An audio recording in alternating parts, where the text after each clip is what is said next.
Hi guys, and welcome back to the Hot Seat. We are live in studio, and as always, we're going to jump right into our first guest. He is a CrossFit trainer at the Combine, known as one of the best gyms in Las Vegas. He's pretty young, but he has a lot of passion for health and fitness. So everyone, please welcome Xavier Laren. Hi, how are you? Please take a seat. Yes, hugs. Please take a seat. Great hair. Thanks. I love to see it. So thank you for being on the show. I know that this technically isn't your realm of work, but thank you for coming here. A little bit. So you guys, we actually share a space with the Combine, which is a gym here, and so I've seen passing a lot of the trainers. We even had the owner, Kobe, here on one of the previous episodes. So thank you. I know I've heard a lot about you. So first and foremost, you are 29, correct? So you're pretty young, and then you've been training for around 10 years. So tell us a little bit about your start and your journey into health and fitness. Okay, deep breath. So which camera do I look at? So about 10 years ago, gosh, out of high school, I didn't really know much of what I wanted to do with my adulthood. I was kind of a people pleaser, so to please mom, I went to college. It was okay, you learned some stuff, but it wasn't really what I wanted to do. So a good buddy of mine got in an accident, and it kind of humbled me. It got me asking questions all right, quit playing around, life is kind of short, you never know what's going to happen. What do you want to do? So kind of in the background growing up, I just played different sports. Every summer it was soccer or baseball or lifeguard camp, just something different. So I knew being physically active was just something that I've always done. It's always just been practiced. And I wasn't the best at it, but I had fun with my friends. It was just something that we could go practice or just go do. So there was a lot of sports in the background. Moving back to what I wanted to do, I just wanted to be a little more comfortable in my adult skin. Growing up was just one thing, but transitioning into adulthood, I felt like I did all this homework and all of this studying to kind of just dial it back in the adult world. A lot of people don't really care about that stuff if you go work at a Starbucks or if you go work retail or if you any other job.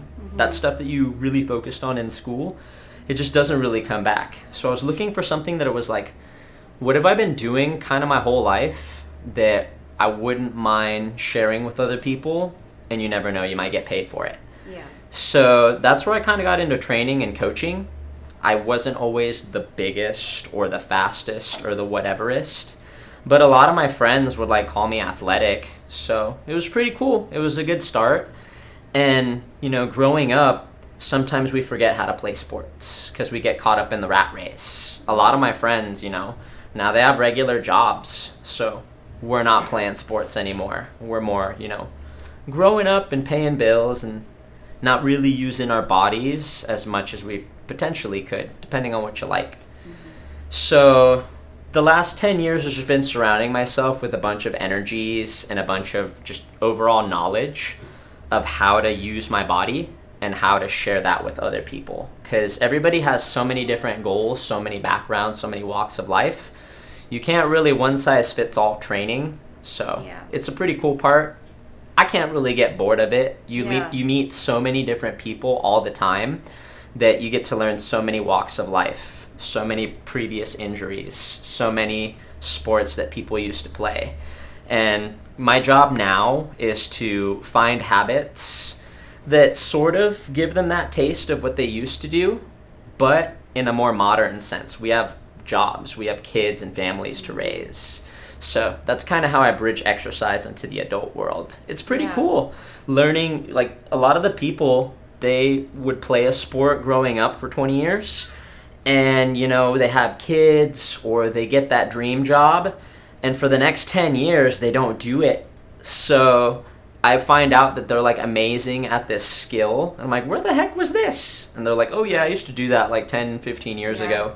And I'm what happened? So it's kind of cool hearing everybody's story and how we can re-plug it back in a little bit. Because it's one thing that people come at us with, they want to be their past self, which is cool and all, but we're in a modern time where there's so much new cool updated technology and information that like this new potential version of ourselves, it's definitely way cooler than any past self. Right. Keeps us in the present working, because that's also part of it. You got to show up every day in the present and work. You can't really talk about training and expect results. It's doing has a really big role in it, so that's pretty cool too. So did you grow up here? Were you born and raised here? Yeah, I'm a native. So you're a native. Totally. It's very rare that we have one of those. Yeah, natives. born and raised. Love it. What did you actually study though when you did go to school? Gosh, so the first major that I was working for to people please for mom was social work. Okay. So some type of helping people. I knew that I wanted to like get knowledge, helpful knowledge to the masses. That was my start. And I knew that I wanted to like make my mom happy and go to college. So at the time, that's what filled in both. Okay. But when I got there, it's a very interesting field, social work. You do learn about multiple types of people, but it's very different walks of life than what I experienced through physical activity. I think physical activity is where I can relate better to other people, and that's just what came out. Even when I was studying, I would like play intramural sports over in college or play with my friends. So yeah, I was doing the school thing, but in the background, the thing that was keeping me stimulated and keeping me, you know, friendly and happy-go-lucky was using my body and like sharing that with people, whether it's playing with your friends, because I grew up riding bikes and playing catch in the street. So for sure, my siblings, they're on the tail end of that. They didn't really play outside too much. Mom kept them a little more inside. They had a little more video games. So it's pretty cool to be on that tail end of like kids that played in the cul-de-sac. And I want to just, that's my vibe with training. We're all kids that played in the cul-de-sac, so it's all in there. So by that, everybody can potentially train and find something that they like to play. Yeah. And so you basically just love people in general, and then you kind of just blended the way of meeting people, helping people, expanding your knowledge in a way where you're matching it with physical activity. So that's kind of, I believe, what I'm getting at, you finding yourself in that way. So my next question is, why CrossFit? Because I'm sure you have a lot of different avenues of what to train. Yeah. There's so many different, workouts, exercise people do, yoga, Pilates, weightlifting, all that stuff. But CrossFit's completely a little different. Totally. And a little more intense than a lot of the others. So how did you get to choose CrossFit in particular? So, man, after I came back from trying out school, I was just kind of working like, not dead-end jobs, but just little chill jobs. I worked over at Tilly's, the clothing store. I worked at Starbucks for a little bit. So I got a customer service background, and that taught me a little bit more about like people. So that helped along the way. And I had a couple of good buddies at those jobs that like talked about CrossFit. So I played sports and stuff, and anybody that's been on the internet has probably seen like a video for CrossFit. It looked pretty intense, but I'm a little more nerdy with it. I had seen some of the more like backstory videos, like they're up and coming. They're more educational videos. They have the glamorizing, competitive, like really buff people videos, and then they have the more informational, like learning stuff type videos. So I watched a bit of both, and I tried CrossFit in 2014. So it was cool and all, but I wasn't really competitive. I'm just trying to pay bills. I'm just trying to, do something and help people. So the competitive aspect, it kind of turned me away from it. Like I had a bunch of like grown men trying to compete with me. And I'm like, I'm just learning this stuff, you guys. I don't know it. I don't want to race you guys. Yeah. So that was my first experience of CrossFit. So after I did 2 years at that gym, just learning the moves, because they had really cool coaches. The coaches were really cool if you know how to speak up and be like, hey, can you help me with this? Can you spend a little time with this? I was one of those kids that stayed after class to get extra help. Like, same thing. So with my training, I got pretty nerdy with it. And then there came a point where I like moved. So I found a really smaller, like a really small gym that had the same equipment as a CrossFit gym. But I didn't really like race or do CrossFit. I just spent a really long time working at Starbucks and then practicing my moves. So along the way, I've had 5 different trainer certifications. I still have 3 of them. That's just the ones that got me the job are the ones that I kept here. It's been a little bit more about who you know as far as like training and gym. I think Las Vegas in general. It's a little bit absolutely, who you know. Absolutely. It's a smaller city. It's cool. It's definitely cool, but gosh, after about 5 years of working at Starbucks and practicing the moves, I felt the confidence enough to be like, all right, let's keep people safe and teach them the moves. Because that's the goal, business and like human to human. If you keep people safe, they get it. They're like, oh, they got my back. For the business end, if you keep people safe, dude, they keep coming back. If you hurt somebody, if you injure somebody, then they can't make it. They got to pay for their injury, all the stuff that happens. So my forefront with being a coach, teach people safe moves first and then learn about them. Because I'm not going to teach you something if you don't want to learn about it or if you don't know anything about it. I'm going to find something that you're somewhat familiar with and then see if we can build up off of it or see if we can learn more. Yeah. So how many people are you coaching now? Over here at the Combine, I have 4 classes. Each class can go from 8 to 15 people. Okay. On the weekends, we have classes, same thing, 8 to 15 people. In the last 10 years, probably in the thousands. It's pretty cool how it adds up over 10 years. But it's cool. You learn a lot of different walks of life, different goals, just different communication styles. I give a lot of credit to Starbucks. You meet so many walks of life there. You have to learn how to talk to people and work with people because everyone that's going to come in is going to be different. They have a different purpose of why they want to do CrossFit. Some want to look a certain way. Some just want to be fit. Some's trying it out to see if it works for them, right?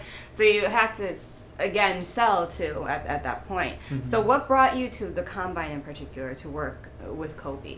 It's pretty cool. When you had him here on the podcast last time, it was a slightly different situation, but now we're actually transitioning from the term CrossFit. Okay. We are moving more toward a term, it's called functional training. Okay. So functional, being able to pick stuff up, put stuff down without any pain. That can mean so many things to so many people. Training, anything, any sport, any activity that involves moving your body. So that's what we're moving towards, functional training.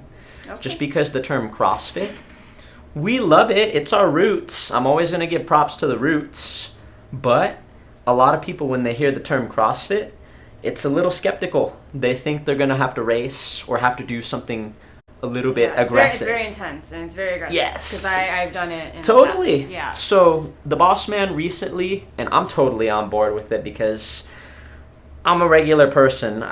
If I wanted to race, I would have started that stuff when I was like 6 years old. But no, I don't want to race people. It's like I want to help people not be in pain. Yeah. So that's what we do here. We teach people how to safely lift stuff, how to safely push themselves with their cardio. After learning their goals, of course, everybody has so many different goals. We take those goals and then we create workouts that can hit a good majority of, if not all of their goals. Yeah. So is there a specific client that you had that really sticks with you, that was a great inspirational story, that really the transformation was a certain way, or it kind of moved you to continue to do what you do? So it was less a client, but like my first really physically active best friend. So when we were both 18, he got in a bad accident, and it left him in a wheelchair. So growing up with this dude from 8 to 18, I saw him. He blossomed, man. He got all the chicks. He did all the jock stuff. He was that dude. And at 18, we're both doing our thing, but he gets in his accident. Just like that. All that stuff that I looked up to him for, that, was considered amazing, it just gets taken. No bad on anybody, no whatever. Life happens, but that humbled me, and I was like, holy crap, if something like that could happen to such an amazing person, somebody that I really looked up to like that, we're all humans. I just gratefully zipped my lip, and then I just asked myself, what do I like doing? I like helping people like use their body because you know it could change real quick. It could change real quick. So do you have, what is your goal from now? So do you plan on continuing this for a long period of time to expand, to kind of one day open your gym? Like what are your, what's your end goal looking like for you? Right now, I'm still in the practice, if not getting to perfect practice phase. Because it's like you read a lot of literature and you see a lot of stuff that's like, all right, mastery, it takes years to perfect your craft. You know, Olympic athletes have been working on it since they were little kids. Professionals have been working on it for 10 plus years. I'm just getting to 10 years this year. So I'm just very curious. It's pretty cool. At 19, I knew way less. 10 years later, I know way more. I'm just real curious what another 10 years could like teach me, or what like I could learn and surround myself with like cool people. This was a pretty cool out of nowhere experience. So you're just going with the flow, basically, is kind of how you're doing and it. Helping people. Okay. Yeah. Okay. So you okay. You get paid to help people. You get paid to help people. Okay, if so you know, some people are lucky. Yeah, so that's your whole vibe, and we're all here for it. So if there's anything that you're going to tell somebody, so some of you are going to be watching, they're going to say, why the combine? Right? When I'm going to this Pilates gym, I like the people are like this, like, I want to try something different. Yeah. Why here? Why training with you guys? What kind of do you feel is more of a benefit, and what is your really big selling point to somebody that would kind of take that leap and kind of switch up whatever that they're doing, maybe whatever they might be thinking is working for them? Like, why here? So this gym, from the first time I took a class here, from the first time I like shadowed a class here to when the boss let me run my own class here, gosh, the boss has been pretty close. He's not a micromanager, but he's in the area. If you have questions, please let me know. So he set a pretty good tone for that I can like come in and learn and practice. I asked him, hey, can I shadow here? I've been a member for about a year. And he said, yeah, your moves look pretty good. You practice what you preach, you know, you don't injure yourself. Let's give it a shot. So he gave me my chance. And what we offer here that's a little bit different from other gyms is, I call it a pressure-free environment to learn.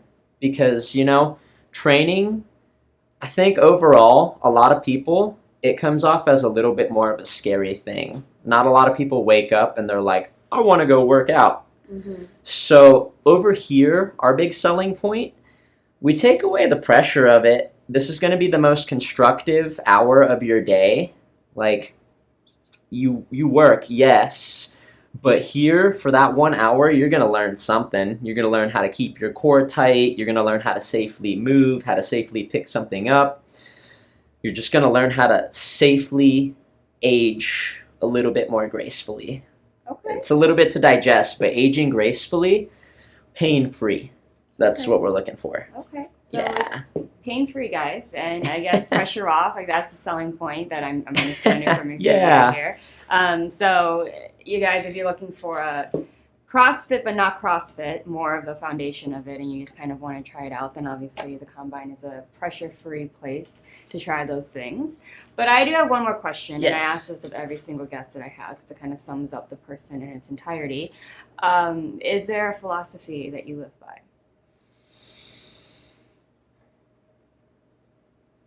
Just breathe and learn something new. Just be open to it. I used to overthink stuff, but no. Just breathe, learn something new, and be open to it. Okay. So it's a very go with the flow guy, right? So I'm sure like it's giving a lot of West Coast. This is your vibe, and there's nothing wrong with that. But but the great thing about your answer is that it really does kind of, like I'll repeat, sum up the whole interview. It kind of identifies you as a person, what your goals are, and how you kind of navigate life. And it's so interesting because after everyone has gotten to know you, you answer this one question, and it kind of just is like, it matches up, right? Because a lot of people, they'll say they do A, B, C, D, D, and then they say the philosophy. They're just like, right?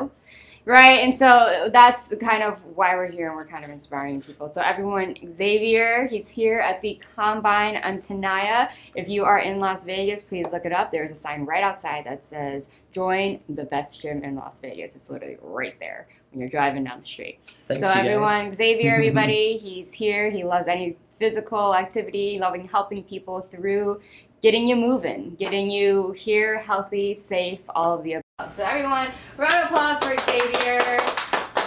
And then when we come back, we're going to switch the realms again. And she was an athlete, so I guess this is going to kind of be our little theme. There's always randomly a theme for all of my episodes. So we're going to go from a trainer to an ex-gymnast. So it's going to be absolutely amazing, guys. So make sure you do not go anywhere so we can meet our next guest. This show is brought to you by Michelle Kubiak. If you want to buy or sell a home, call Michelle, 702-683-6576. Traditional TV is going away. Hollywood is starting to fade. People are demanding real stories from real people. Our voices are now being heard in our own way. Podcasts, Facebook, Twitter, YouTube, and TikTok Live are becoming the norm. Internet TV has now reached the highest demand in human history. Social media shows is now the new media of the century.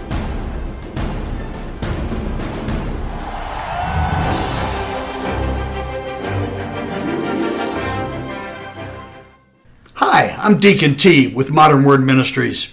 It's great to be with you today. Just a short little promo for our show. Every Sunday morning we have service, and you can follow us at 10 a.m. Pacific Time on modernwordministries.org.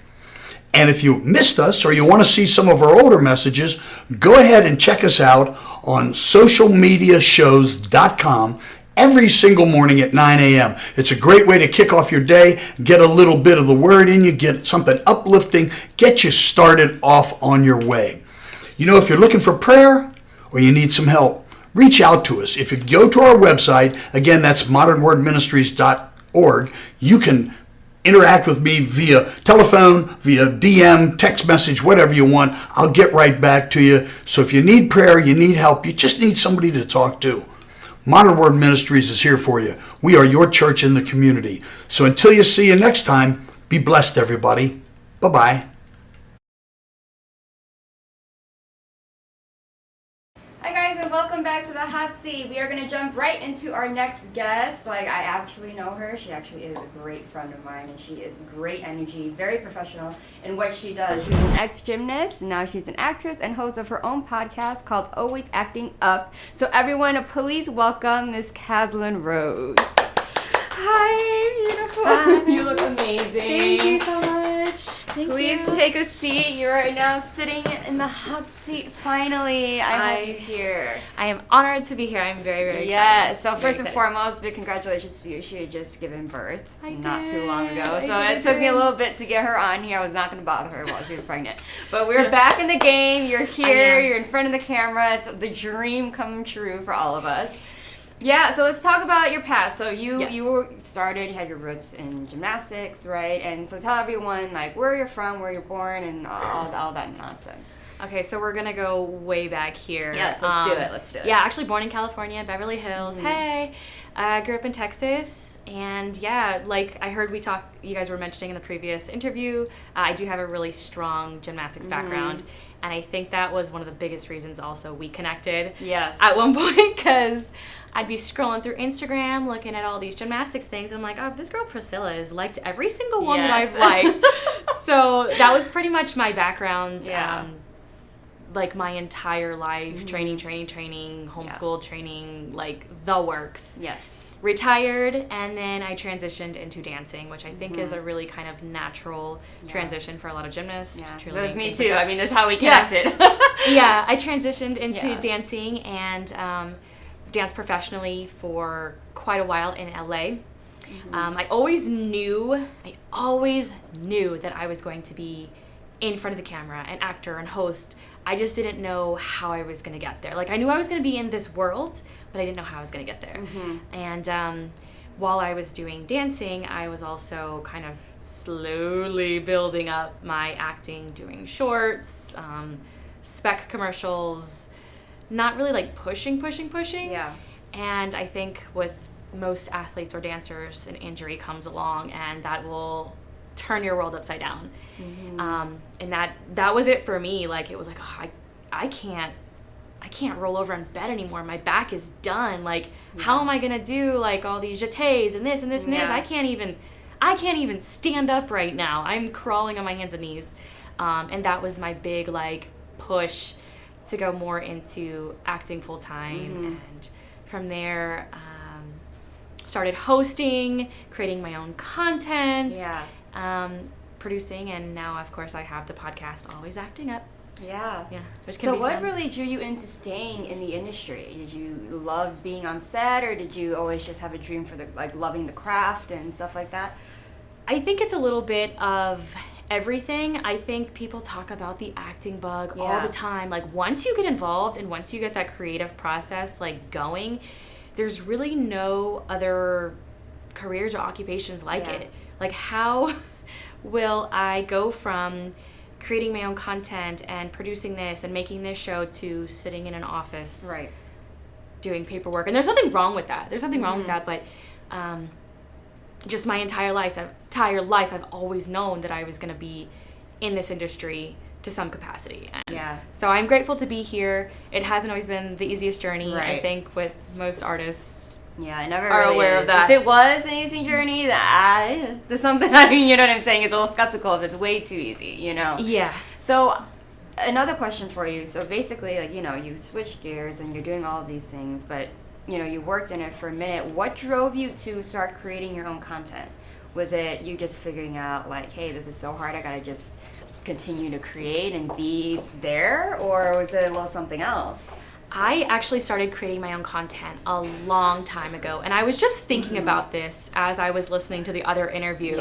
I actually started creating my own content like back when Issa Rae's Awkward Black Girl was sort of circulating, like a long time ago. That's when I had kind of started creating my own content. That's when the DSLRs became more available for people.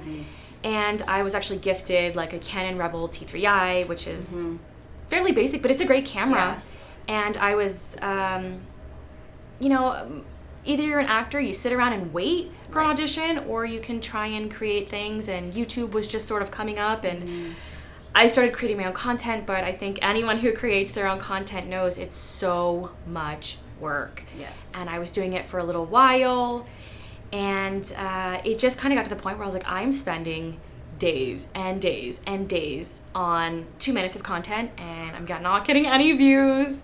And that's kind of why I stopped for a little while. I did get discouraged, but it was a big reason. Just the creative process, learning how to do all this was a big reason of creating my own content, and it's very fulfilling. I mean, it did push you in different ways, though, seeing the behind the scenes, kind of figuring out all avenues, because then that ended up leading you to having your own podcast if you didn't do all of that prior. So when did the podcast become a thing? Because it's Always Acting. I happen to be on as a guest on the podcast, which is where we really connected a little bit more, getting to know each other. But when did you start to be like, okay, I just want to meet people in the industry? I think it had been sort of in the works for a while. My partner actually bought equipment, and his intention was to start a podcast. However, he never did. And he kept encouraging me, you know, you really should consider creating your own content again. We got this podcast, we got this equipment, and I don't know anything about audio, and audio obviously is like podcast 101. Like, you need to know all of this information. And it was kind of during the pandemic. There's not a lot going on. I took as many acting classes and things online as possible, but it was perfect. It was perfect timing, and everybody was at home, and it was a great opportunity to reach out to new actors and artists and models and see their journeys and share their stories and what worked for them, what could work for you, and kind of help everybody else out. It's also an intimidating process, just as I mentioned, like, I didn't know anything about anything. So some of the episodes are like really rough, but I've had some amazing guests. Priscilla's actually like one of my best guests so far. Oh, really? Her numbers are like way up there. We learned a lot. Yeah. It was a really great episode, and Yeah. I get to connect with other people. Yeah. Like we meet people in passing all the time, and it's, hey, how are you doing? See you on this job, see you the next, but you never get to really talk about their journey and how you got here and what you want to do. Exactly. And the world's first petite supermodel, I got to interview on my podcast, Always Acting Up. So Yeah. that was really great for me. But yeah, it's a great time, and yeah, that's kind of another reason why I love this show, is because I get to sit here and really dig into the other person instead of talking about myself, right? Especially when you are kind of in the acting and you're kind of the talent. You're used to having to sit there, repeat the same story, or answer the same questions, or meet the same people that want your help, blah blah blah. But when you just get to sit here, we're in a different realm of hosting and what it's like talking to other people and just finding something that relates you. I think you can take a lot of inspiration from, and so I think that you probably have figured that out as the episodes went on. You're like, oh my gosh, like there's so much more and in depth. Yeah, and it's really cool. What I noticed is some people, they're like very quiet, but like once you ask them like a couple questions, they just go. And I'm like, Right. oh, okay, I'm just gonna sit back and relax, and you keep talking, and I'm just Yeah. gonna let you keep going. And it was really fun to just listen to people. And I think we don't often get to share our stories enough, which is probably why I'm also just going. I'm always on that side, so being on this side, I'm just gonna keep talking, and people just like to share their journeys. Yeah, and that's They the really main do. point. And sometimes you see that they're a little nervous, and you gotta kind of make them feel comfortable in a way just to get out. You could see it kind of like a therapy thing. And they're just like, oh my gosh, like I didn't think anyone would care about that, right? Yes. Yeah. That's actually, and some of the topics I like to cover on my podcast are situations that happened to me, and I'm like, no one's done. No, this hasn't happened to anybody else. And I'm like, oh, it did happen. Yeah. It happened to her. It happened to her, him, her. We do all share these experiences that we don't, we think we're the only ones, and it Right. may be isolating, or don't want to talk about it, or it's shameful, embarrassing. You're not the only one. There's a Yeah, lot of people exactly. going through the same stuff. Yeah, in different ways, in Yes. different forms, right? Because we all technically are different, and a lot of times the things that we go through is just based on who we individually are, unfortunately. Like our struggles, how it affects other people, unfortunately. So Absolutely. what would probably be the most common thing that you realize has connected you with all of your guests, whether it be actors, models, producers? Good question. We are all artists, of course. Totally random, but it popped into my head the other day because I did see a picture of a friend, and her sister is a doctor. And I was just thinking, like, that seems to be like a thing with a lot of artists. Our siblings are all like have PhDs and masters. I'm like, I don't know if that's a thing. Like, you got one sibling who's creative, and the other one's like, I'm gonna go and be a doctor. But what has actually connected us, I think, just honestly, love for creating. Yeah. Love for the industry, love for the process, because like we mentioned, it's not easy. Unless you're Jennifer Lawrence or someone big, we're not quite balling yet. Yeah. So it is a journey, and I think we all relate because we all understand what that process is like, and the sacrifices. Yeah. I Yeah. think that is a common ground for every single person, what they've put into it. Yeah. Do you think, and I love asking host athletes this, is that because gymnastics and dance is very, very work ethic oriented. It's very, you have to go in and you have to show up and you have to continue to grow. Do you think that has made a big impact on how you navigate the industry? 1,000,000%. 1,000,000%. I did gymnastics from the time I was 2.5 to 14. And yes, that sounds like I retired really early, but I was really, really going for it. Like 7-8 hours a day. Those are like, prime years though, the 14 to 16. Yeah, to compete. yeah. Like I was 14 and I was good enough for a scholarship, Yeah. but I was burnt out and exhausted. But the fall down, get up, the keep going, the pushing forward. You're injured, you're hurt, you're tired, whatever. You keep going because there's always a light at the end of the tunnel. Yeah.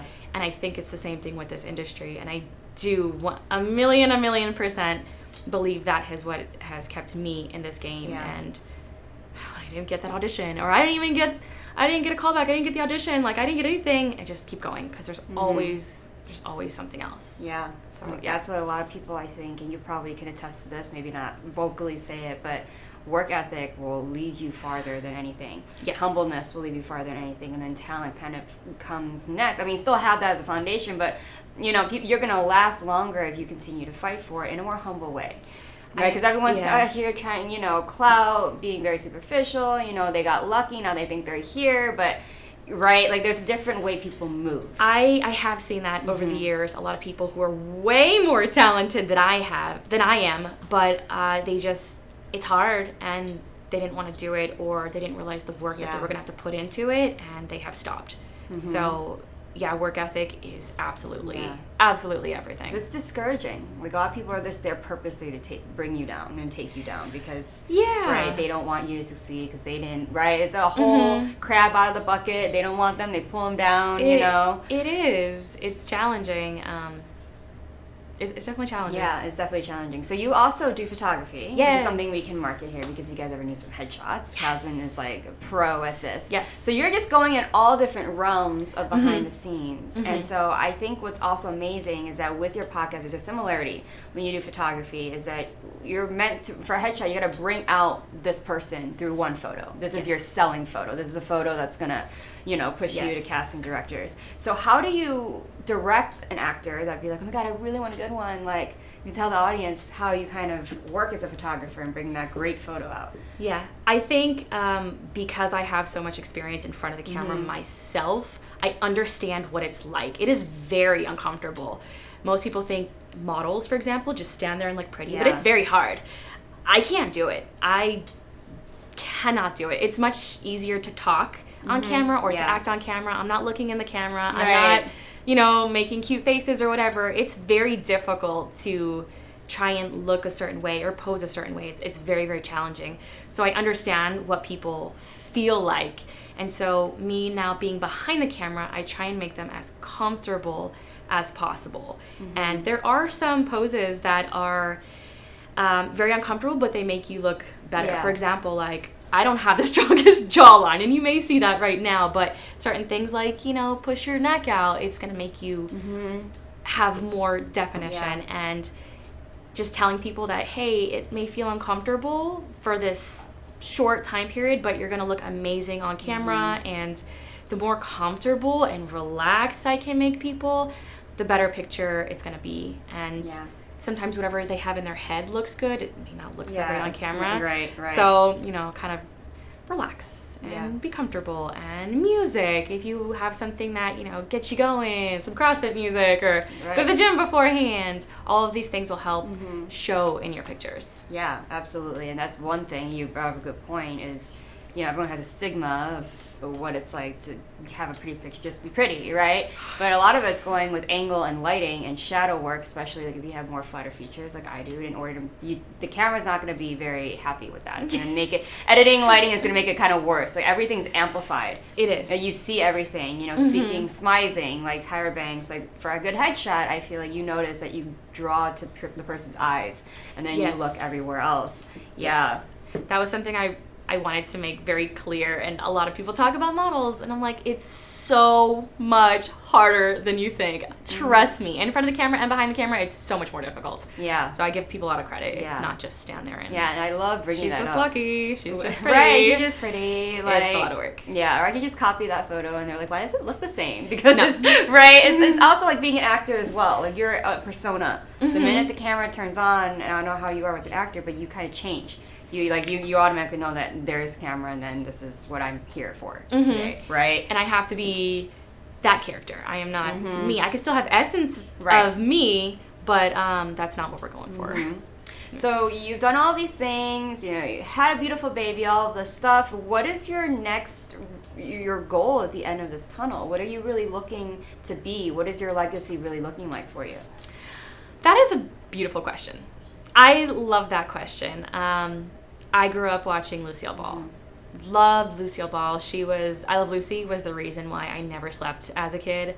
My parents I got a TV in my room growing up, and I watched I Love Lucy all night long. And so if I could be on a show like Friends or I Love Lucy, like a sitcom, like someone iconic like that, that is the absolute ultimate dream goal. Yeah. And of course, if I could produce it, if it could be my own show, I feel like that's very you. even better. And something like that, or I've always kind of joked on my podcast, I'm coming for you, Seacrest. I want your jobs. Hallmark. She could be the next, Lacey Chabert. You know what I'm saying? Like, I see it. I want to host, like, New York City, New Year's Eve. Like, yeah, I see that too. You have enough. He just got He does. Seacrest just got he got show. Wheel of Fortune. Give me one. Just give me one. You know what I'm saying? He gets all the biggest ones, which, I mean, good for him. Absolutely. He earned it, right? Yeah, but, like, for sure. I was like, watch Seacrest get Wheel of Fortune. Once that person retires, he's the biggest one, and he's like, oh my God. I'm like, of course he did. Yeah, just give another one away. I'm available. That would be like the dream American job. Idol. There you go. Thank right? you. Please. But That would be my goal. that's absolutely dream. amazing. And then the residuals would be great. You do a couple seasons of your sitcom, just continue like 2.5 Men, forever. You're set. You and your family. That's always the actor's dream. Is once those residuals to the day you die. Mm-hmm. That's Set pretty my much baby up for life. Yeah, I mean that's the goal as every actor. Like for me, for that's sure. something that you don't want your kids to be struggling because you're struggling, right? You want to, by the time you have that, be enough to be like, okay, see, and it's a good motivation for them to know that if you work hard enough, like look what you can achieve. I want my son to be pure nepotism. A nepo baby 101. How did he get this? Oh, his mom. Oh yeah, His mom. And you'll be I put like- in the work for you because it.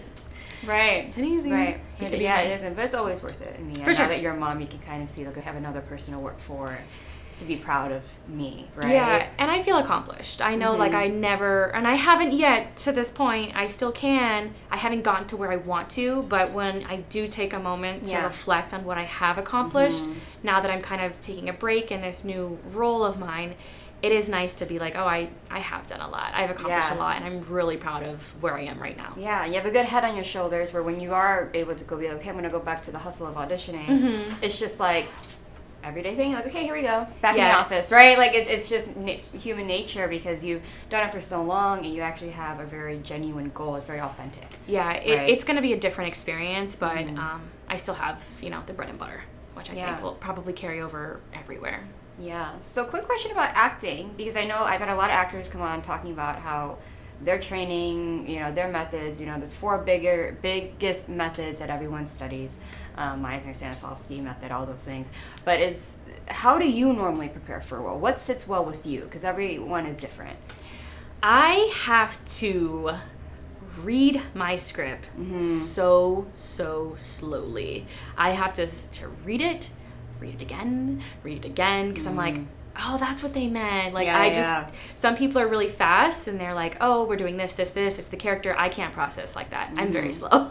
I'll admit, I'm very slow, and there's nothing wrong with that. Totally normal. Right. I have to really dig my script apart. Yeah. I have to talk about what you're looking for.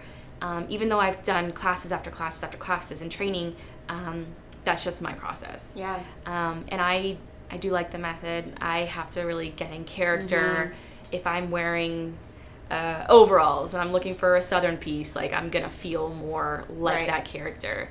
So that's my process. Yeah, which is great. I love hearing different actors' process because it shows people that there's not one way, and it's not as simple as just memorizing a line and then repeating it on camera in a natural way. Right? I think also what I noticed during my podcast, and I don't want to too much, but I always felt really insecure because there's some people with such extensive training and they know this method and this method and this method. I'm like, oh, maybe I'm not good because I don't know that, or I'm not experienced with that. But everybody is different, and I think that was really important for me to learn on my podcast and talking with other actors, that we all have our own experience and we can still achieve the same thing but differently. Yeah, because it's what works for you. It's the same thing like we talked about with the trainer earlier. Every type of exercise does not work for people, right? Like, what I enjoy, because you have to enjoy it.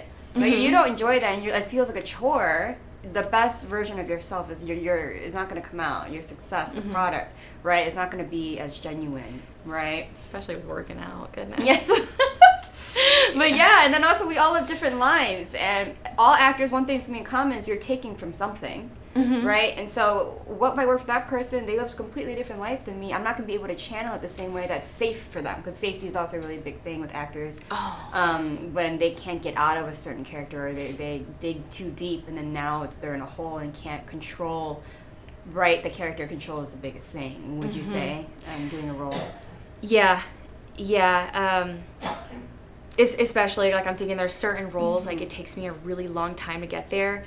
And I've even been on set before when I'm trying to get into a certain place, and the background actors and everybody else in the crew, I don't think they meant it in a disrespectful way, but they were so loud that I could not remember. I couldn't focus. And it wasn't like they were in another room. They were like here. Yeah. They were very, very close. And it was, I didn't mean to pull like a Christian Bale, but it was like, hey, I'm sorry. Can you guys be more quiet? Because I'm really trying to get into this really intimate, personal space. And it's a little distracting when you guys are talking about that hot date last night. Yeah, right. So I'm sure it was a great time, but it is, you do pull from personal experiences, and sometimes it can be embarrassing if you really think about it, but if you really want to take it that far, yes, but no at the same time, because it is acting, and that is our job, is to be vulnerable. Vulnerable, right, to a point, but in order to be able to not consume you, because at the same time you have like a 16-hour set day.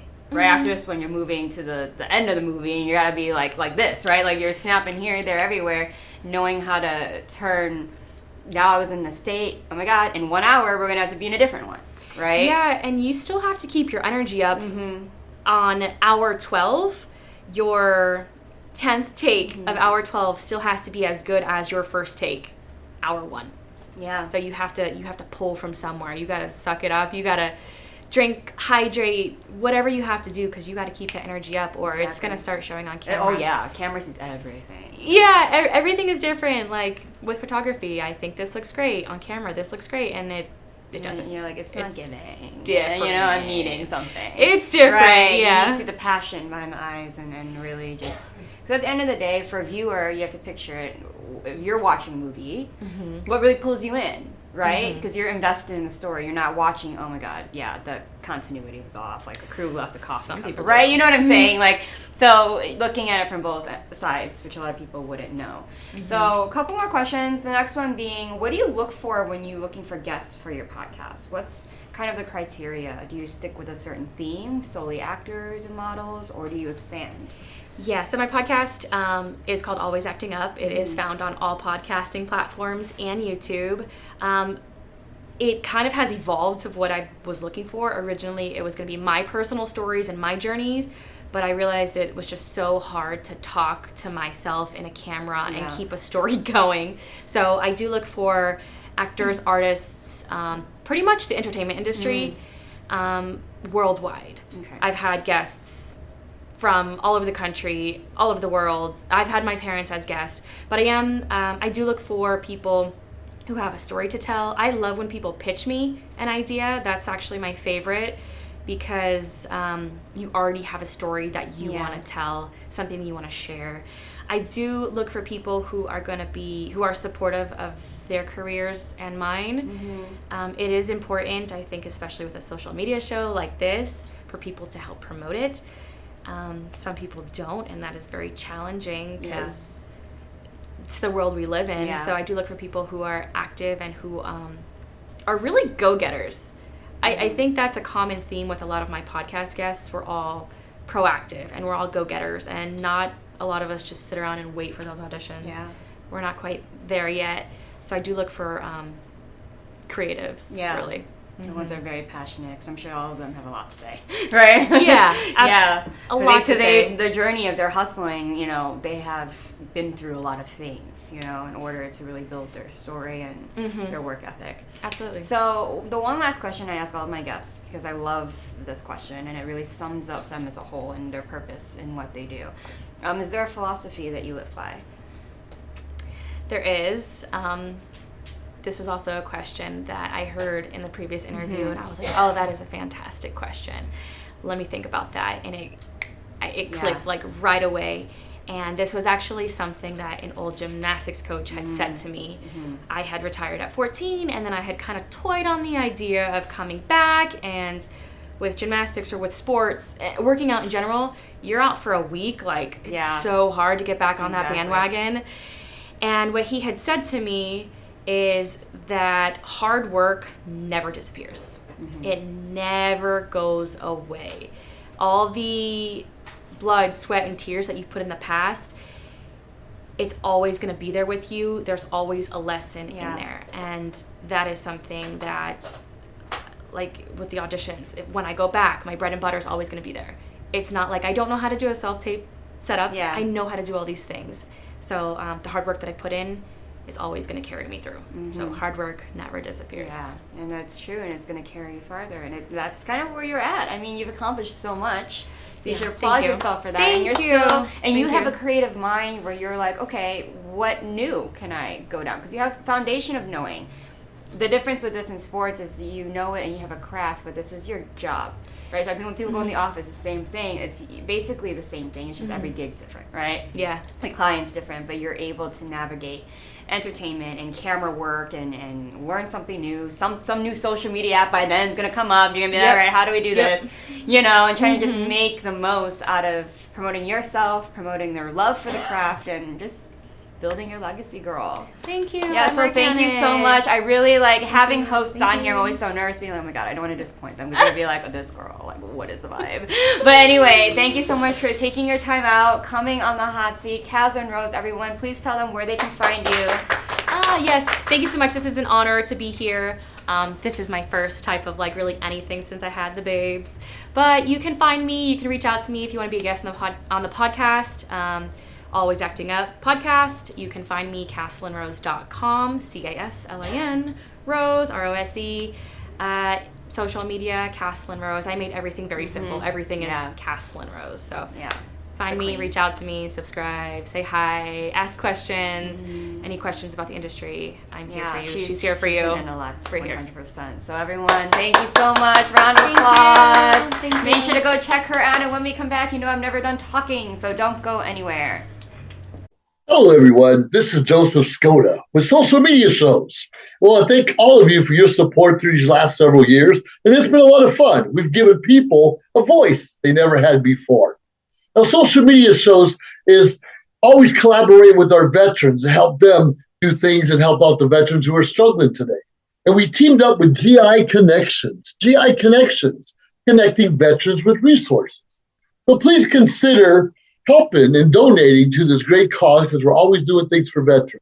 So GI Connections, Social Media Shows, and you is what makes the world a better place. Once again, Joseph Skoda, proud United States Air Force veteran.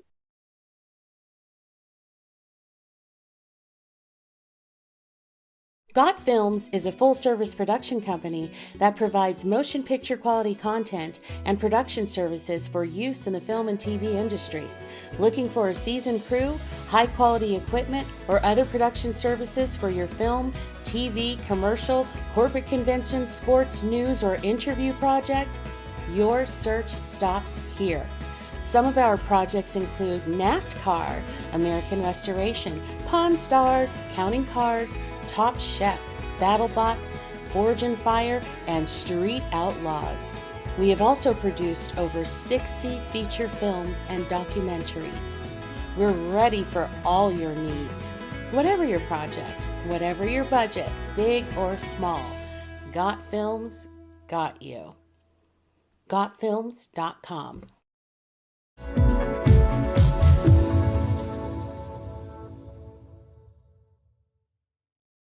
Shopping for a new home is an exciting time, and the mortgage process just got easier. New American Funding's all-digital mortgage application takes all the hassle out of applying for a mortgage. Simply put in your information and we do the rest. Safely and securely verify your income, assets, and tax information electronically. Plus, you get access to track the progress of your application anytime, anywhere.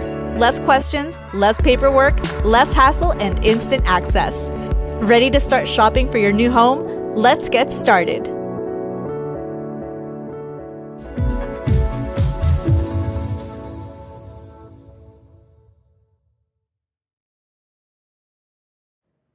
Hi guys, and welcome back to the Hot Seat. This was an amazing show today. Literally the theme ended up being kind of athletes finding their way into the industry that they are in now and building that work ethic in order to contribute to their industry and the profession. I absolutely love both of the dichotomy of the guests that we had today, and it just kind of shows different walks of life, different types of people and different passions, and how they navigate their journeys and give back in a way. Because even though when you're on camera, people think it's a very selfish thing. You're doing this for yourself. You're doing it for your clout. But at the same time, it's giving people, viewers, handing art to you. Art, I feel, is a very selfless thing. There's a lot of work that goes behind it. There's a lot of things that you have to draw, being very vulnerable as a person in order to give for people to look at, for people to enjoy, whether it be architecture, movies, music, painting, sculptures, things like that. So in order to view these professions differently, and that's the reason why I have these guests on this show, in order to talk about what they do. And Xavier, he didn't really know what he wanted to do, but he knew that he wanted to help people and connect with people in a way. And his way of doing that is through fitness and making people out there feel better, live longer lives, and find a safe way in order for them to want to get up every day and be the best version of themselves. So this is the whole model that I want to have for the Hot Seat and social media shows, is to bring something different that you guys aren't seeing either on this channel or on YouTube, the podcasts that you watch, the talk shows on TV, network TV that you watch. This, I want to get more in depth. Focus on the person. Focus not just about social views, not judge them for why they want to do what they do, but really get into the core about what it is they do and why. Like, no one really focuses on that. So that is my purpose here on the Hot Seat. And so every week we come to you someone new. And if you guys are willing to want to sponsor the show or want to be on the show, you can always email admin@socialmediashows.com to submit your bio, your headshot, and talk with the production team, and they will get you started on that. And I hope I get to meet all of you, all your amazing viewers with your own stories here in studio. So as always, my name is Priscilla Moy, and I will see you next week, Wednesday, 3 p.m. here on the Hot Seat.